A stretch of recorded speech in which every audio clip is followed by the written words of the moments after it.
উৰুকাৰ দিনা আমাৰ ঘৰৰ পুখুৰীত সকলোৱে মিলি কেনেকৈনো মাছ ধৰিলোঁ ব'লক চাওঁ আহকচোন। এয়া হ'ল আমাৰ পুখুৰীটো আৰু বিশেষকৈ উৰুকাৰ দিনা যিহেতু সকলোবোৰ লগ খোৱা হয় আৰু সেইদিনাই ঘৰত খাবৰ কাৰণে এনেদৰে আমি পুখুৰীত মাছ ধৰোঁ। আৰু এয়া হ'ল আমাৰ পুখুৰীৰ মাছ। এইটো হ'ল মই দেখাইছোঁ, এইটো হ'ল ডাঙৰটো হৈছে বি কাপ।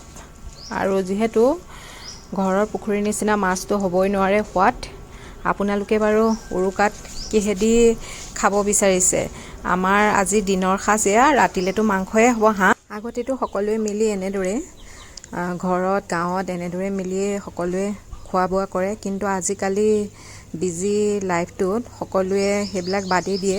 কিন্তু বিহুটোত সকলো যিমান বিজি হ'লেও একেলগ হোৱা হয় আৰু এনেদৰে সৰু সৰু সুখবোৰ বুটলিবলৈ আমি সকলোবোৰ সক্ষম হওঁ।